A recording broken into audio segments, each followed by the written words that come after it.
जब से सरकार बनी, ऑडिट और आरटीआई को सभी तरह के चोरी वाली व्यवस्था से उसको दूर कर दिया गया। 18 में एनटीए को लाया गया। उसके पहले वो मध्य प्रदेश में एजुकेशन में ये बड़े पदों पर थे। हाई कोर्ट ने इनको गिल्टी किया, फिर ये गिल्टी हुए। गिल्टी के बाद इनको प्रमोशन करके यूपीएससी का चेयरमैन बना दिया। फिर यूपीएससी के चेयरमैन में गिल्टी हुए, फिर इनको एनटीए का चेयरमैन बना दिया गया। एक ही पदाधिकारी दुनिया में इतने ईमानदार हैं कि जिनको बार बार इनको दुनिया के बड़े पदों पर रख दिया जाता है। इस सरकार से 6 से 8 करोड़ फॉर्म क्यों भरा जाता है? ये पैसा एनटीए को क्यों दिया जाता है? ये इसमें किसकी किसकी हिस्सेदारी है? दूसरी बात कि ये कहते हैं कि बच्चों की सुरक्षा पर कोई चर्चा नहीं, एनटीए के ऑडिट, आरटीआई और उसको बर्खास्त करने की कोई चर्चा नहीं। आपने एक ऐसा कानून लाया जो माफिया और सरकार को बचाती है। श्री पप्पू यादव जी। अध्यक्ष जी, सभापति महोदय, बहुत बहुत धन्यवाद। मैं सबसे पहले किसी भी व्यवस्था के पहले आरटीआई और ऑडिट, सरकार सबसे पहले उसको किसी भी बिल लाने के पहले उससे अलग रखती है। ऑडिट क्यों नहीं होता है किसी भी पदाधिकारी का, किसी भी व्यवस्था का ऑडिट, और आरटीआई क्यों उससे दूर कर दिया जाता है? जब से सरकार बनी, ऑडिट और आरटीआई को सभी तरह के चोरी वाली व्यवस्था से उसको दूर कर दिया गया। दूसरी चीज अध्यक्ष जी, जो कौन ऐसा व्यक्ति होगा, बाबा साहब अम्बेडकर ने स्पष्ट रूप से उन्होंने अपने संदर्भ में कही थी कि who is the responsibility, accountability तय किसकी होगी जो दुनिया में एक बेहतर व्यवस्था को चला पाएगा।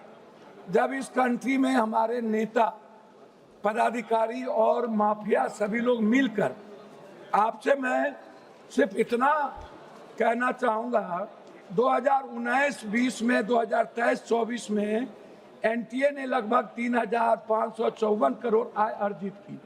3,554। 18 में एनटीए को लाया गया। उसके पहले वो मध्य प्रदेश में एजुकेशन में ये बड़े पदों पर थे।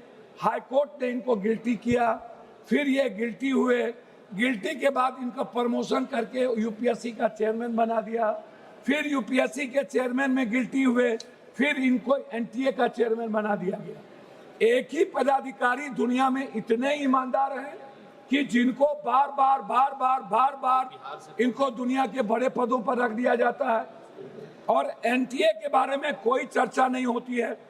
दूसरी चीज, 26 तक केवल 24 ही पदाधिकारी एनटीए के पास है। मात्र 24 पदाधिकारी के द्वारा ये एनटीए चला रहे हैं, ये एग्जामिनेशन कंडक्ट कर रहे हैं। आपको आश्चर्य होगा सभापति महोदय, यह व्यक्ति, यह संस्था एक ऐसी संस्था है जिन्होंने 6 करोड़ से 8 करोड़ बच्चों का फॉर्म भरवाती है। 6 करोड़ से 8 करोड़, 20 लाख एग्जाम होता है 1 लाख नौकरी में, और 15 लाख एग्जाम होता है 1000 की नौकरी में जेई का, और नीट्स का होता है 20 लाख। 1 लाख नौकरी हम दे पाते हैं नहीं। हम कुछ बीएमएस में ले जाते हैं और कुछ हम बीएमएस के बाद नर्सिंग में ले जाते हैं। हमारे बच्चे क्या कहते हैं, क्या हुआ सर? पहली बार जब हमारे बच्चे ने एग्जाम दिया तो उनको लगा कि हम 490-500 के लगभग मार्क ले आएंगे। जब दूसरे बार एग्जाम दिया बच्चा तो उनको 290 डिप्रेस में चले गए। लगभग 26 बच्चों की शहादत के बाद और इतने बड़े जेएनजी के क्रांति के बाद कितने लोग डेथ किए, उनकी शहादत के बाद 1 लाख से ज्यादा बच्चे डिप्रेसमेंट में चले गए, डिप्रेशन में चले गए। उसकी चर्चा इस भारत में नहीं है कि जो पहली बार 500 मार्क्स लाते और दूसरी बार 296। पहले बार जो क्वेश्चन था वो ब्रॉड था और दूसरे बार जो क्वेश्चन आया वो सेलेक्टेड कर दिया गया। मैं जानना चाहता हूं इस सरकार से 6 से 8 करोड़ फॉर्म क्यों भरा जाता है? ये पैसा एनटीए को क्यों दिया जाता है, ये इसमें किसकी किसकी हिस्सेदारी है। दूसरी बात कि ये कहते हैं कि इन्वेस्टिगेशन कौन करेगा, इन्वेस्टिगेशन को तय कौन करेगा। सीबीआई ने 5 बेईमान और चोर को, जैसे संजय मुखिया को जिसने सबसे बड़ी चोरी की बिहार में क्वेश्चन रिकॉर्ड में, उसको बरी कर दिया। आप कह रहे हो एसआईटी, तो एसआईटी कौन बनाएगा, एसआईटी बनाएंगी सरकार। स्टेट के अधिकार को छीन लिया गया। हमारा उसमें आपसे रिक्वेस्ट है कि जो पेपर लीक मामला है, ये पेपर लीक से नहीं है, आप इसको इस रूप में मत देखिए, इसके टर्नओवर को देखिए। इसके 2026 में छोटे वेंडरों के लिए 5 से 10 साल की सजा। आपने एनटीए के बारे में कुछ नहीं कहा। एसटीएफ बनाएंगे सत्ताधारी। आप 25 लाख बच्चे जो टारगेटेड हुए, उसमें भारत को अमेरिका के तर्ज पर एसएटी जीआरई मॉडल के साथ, सर अभी शुरू किए सर, नहीं कंप्यूटर बेस्ड एडोप्टेटिक टेस्टिंग लागू करनी चाहिए रियल टाइम के अनुसार। कोरिया शोगनम मॉडल अपनाना चाहिए, जहां पेपर सेट करने वाले सैकड़ों प्रोफेसर परीक्षा से 1 महीने पहले गुप्त स्थान पर कड़ी सुरक्षा में पूरी तरह आइसोलेट कैद कर दिया जाता है। चीन के गुआको एग्जाम की तरह भारत में भी कैंडिडेट को पकड़ने के लिए आधार लिंकेड फेशियल रिकॉग्निशन अनिवार्य होना चाहिए।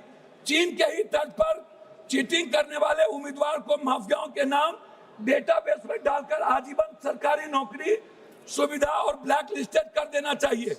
फिनलैंड अभी थी सिस्टम से सीख लेना चाहिए कि इंटरनेट वाले क्लोज लोकल एयर गैप पर होती है, जिससे बाहरी हैकिंग या डाटा ब्रीच कोई गुंजाइश। जापान में 2021 में कॉमन टेस्ट रिफॉर्म्स के तहत परीक्षा रूट लर्निंग के साथ करना चाहिए। ब्रिटेन ट्योफाल के तर्ज पर भारत की एक स्वतंत्र नेशनल एग्जामिनेशन रेगुलेटरी बोर्ड हो, जिसमें कोई सरकार का इंटरफेरेंस नहीं हो। एनटीए प्राइवेट वेंडर्स को तकनीकी और सुरक्षा ऑडिट करे। मैं बता रहा हूं अध्यक्ष जी, सिंगापुर के तरह digital chain of custody blockchain तकनीकी इस्तेमाल हो, एग्जाम सेंटर तक पूरी तरह एनक्रिप्टेड रहे। एक ये रिक्वेस्ट है, प्राइवेट सेंटर जैसे अध्यक्ष जी प्लीज स्कूल इंजीनियरिंग कॉलेज पर परीक्षा करवाना आउटसोर्सिंग तुरंत बंद करिए। आउटसोर्सिंग थर्ड पार्टी गलत है, बिना फुल प्रूफ के। श्री सोला सिंह जी, श्री सोला सिंह, सॉरी भोला सिंह, जुर्माना नहीं, श्री भोला सिंह, एक माफिया कमेटी है। मैं आपसे 1 मिनट में रिक्वेस्ट करूंगा, प्लीज कंक्लूड करो, प्लीज कंक्लूड कर रहा हूं सर। मेरा रिक्वेस्ट है, एक सेकंड। अरे सर, मेरा रिक्वेस्ट इसमें यह है कि बच्चों की सुरक्षा पर कोई चर्चा नहीं, एनटीए के ऑडिट, आरटीआई और उसको बर्खास्त करने की कोई चर्चा नहीं। आपने एक ऐसा कानून लाया जो माफिया और सरकार को बचाती है। प्रभातखबर.com, विश्वास वही, रफ्तार नहीं।